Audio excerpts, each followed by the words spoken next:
C'est une petite révolution pour le monde de la recherche médicale et une lueur d'espoir pour les personnes souffrant d'hypertension artérielle pulmonaire, une pathologie qui impose une médication à vie. Un traitement innovant sur l'hypertension pulmonaire est sur le point de voir le jour. La solution médicale découverte par le chercheur camerounais Emmanuel Lerumea Egom fait l'objet d'un brevet d'invention de l'Office des brevets et des marques des États-Unis et de l'Office européen des brevets. Très peu connue, l'hypertension pulmonaire touche près de 600 millions de personnes en Afrique, selon l'OMS. Certaines formes comme l'hypertension artérielle pulmonaire est souvent considérée comme une maladie dévastatrice et mortelle avec une survie médiane de 2 ans et 8 mois.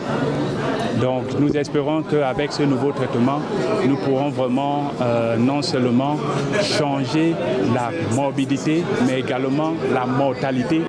C'est ici à Yaoundé, dans les laboratoires de l'IMPM, Institut de recherche médicale et d'études des plantes médicinales, que le professeur Emmanuel Lerumea Egom, agrégé en médecine, cardiologue et maître de recherche, débute en 2014 ses recherches sur l'hypertension artérielle pulmonaire avec le soutien de l'État du Cameroun et de la Société de recherche clinique et translationnelle Egom Clinical and Transnational Research Service. Même si le traitement proposé est encore sous la forme d'activateurs de récepteurs de peptides natriurétiques de type C, la formule complète du médicament pourrait être connue assez tôt si les financements suivent.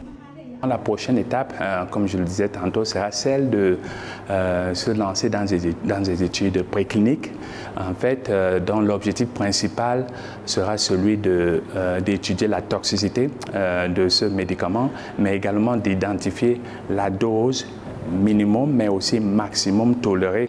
Très souvent tardivement diagnostiquée, l'hypertension artérielle pulmonaire est une maladie pulmonaire rare et grave qui ne guérit pas. Elle se caractérise par une augmentation de la pression sanguine dans les artères. Aujourd'hui, l'espoir d'un nouveau traitement est né avec ces brevets d'invention présentés le 17 juin 2022. Et le chercheur camerounais appelle les gouvernements africains à œuvrer pour rendre ces traitements accessibles à toute l'Afrique, continent où réside près de 80% de la population mondiale atteinte d'hypertension artérielle pulmonaire.